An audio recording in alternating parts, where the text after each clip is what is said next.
When we physicists look in outer space for alien life, we don't look for little green men. We look for type 1, type 2, and type 3 civilizations. A type 1 civilization has harnessed planetary power. They control earthquakes, the weather, volcanoes. They have cities on the ocean. Anything planetary, they control. That's type 1. A type 2 civilization is stellar. They've exhausted the power of a planet, and they get their energy directly from their mother star. They just don't get a suntan on a weekend. They use solar flares. They use the power of the sun itself to energize their huge machines. Eventually, they exhaust the power of a star, and they go galactic. They harness the power of billions of stars within a galaxy. Now, for example, Buck Rogers would correspond to a type 1 civilization, a planetary civilization. Star Trek and the Federation of Planets, who have colonized the 2-star systems, would correspond to a type 2 system.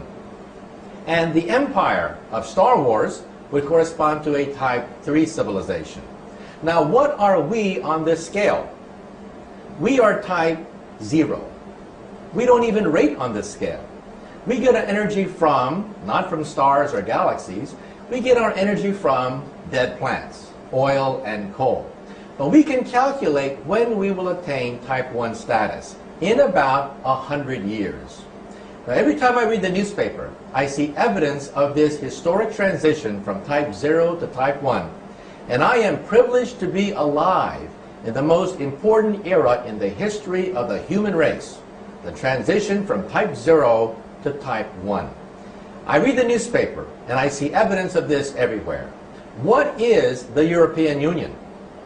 The European Union has been formed to oppose NAFTA, that is, the United States, Canada, and Mexico. But why? Because we're seeing the beginnings of a type 1 economy. Huge planetary trading blocks are the beginnings of a type 1 economy. And what language will this type 1 economy speak?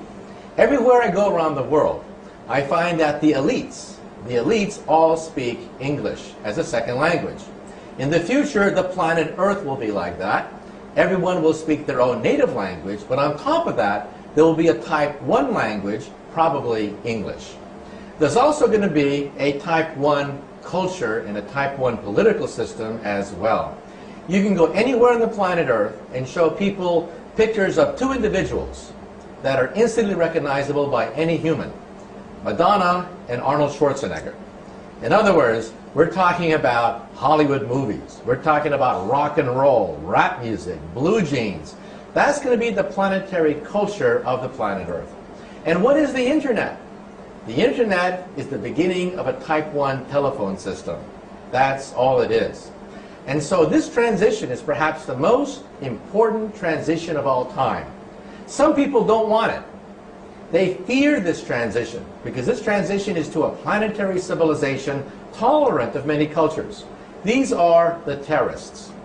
In their gut, they fear this because they know they are witnessing the birth pangs of a beginning of a new planetary civilization, and the terrorists want nothing to do with it. This transition is also the most important because it's not clear if we're going to make it. When we look at outer space, we see no evidence of type 1, 2, or 3 anywhere. No evidence whatsoever. The mathematics say that there should be thousands of type 1, 2, and 3 civilizations in the galaxy. We see no evidence of any whatsoever. And why is that? Because the transition from type 0 to type 1 is the most dangerous of all transitions. We may not make it. It's a race against time. On one hand, we have the forces of integration, the forces of tolerance, a multicultural fabric emerging before our eyes. On the other hand, we have weapons of mass destruction, germ warfare, nuclear warfare, also the rise of international terrorism. They are obstacles to reaching a type 1 civilization. So in other words, perhaps they didn't make it in outer space. If one day we have starships and visit other star systems, perhaps we'll find planets whose atmospheres are irradiated or whose atmospheres are too hot to bear life because they did not make the transition from type 0 to type 1. Now, by the time you're type 2, you are immortal. Nothing known to science can destroy a type 2 civilization. Even a supernova cannot destroy a type 2 civilization. They'll either move their home planet or they'll simply stop the nuclear fires from exploding. And by the time a civilization becomes galactic, they may in fact have the ability to control the fate of the galaxy itself. By the way, if you're type 3, you will explore the galaxy not by sending Captain Kirk on an Enterprise hopping from star system to star system. That would take millions of years to explore the Milky Way galaxy.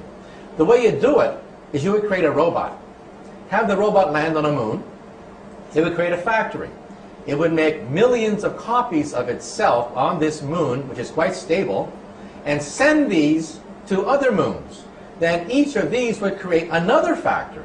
Starting with one robot, you would have a million, then a million million, and a million million million, until you had a sphere expanding near the speed of light, containing trillions of these robots. They would land on a moon and simply wait. Wait for a type 0 civilization to become type 1. Now, where have you seen that before? This is the basis of the movie 2001. The movie 2001 is perhaps the most authentic rendition of the encounter of a type 0 civilization with a type 3 civilization. Now, at the beginning of the movie, Stanley Kubrick interviewed many leading astronomers and scientists, and we laid out this scenario, that the most efficient way to colonize a galaxy is to send robots, have them land on the moon, and create a factory, and then they would shoot out and colonize other moons. But at the last minute, Kubrick cut the first 5 minutes of his own film, and the film became super mystical. But the next time you see that movie, realize that the monolith on the moon is perhaps a remnant of a passing type 3 civilization waiting for our type 0 civilization to become type 1. And how long before we have an operating moon base capable of detecting such a monolith? Perhaps 100 years. So again, the generation now alive and our grandchildren are the most important generations ever to walk the surface of the earth. We are the generations that will determine whether we make the transition from type 0 to type 1 or we destroy ourselves because of our arrogance and our weapons.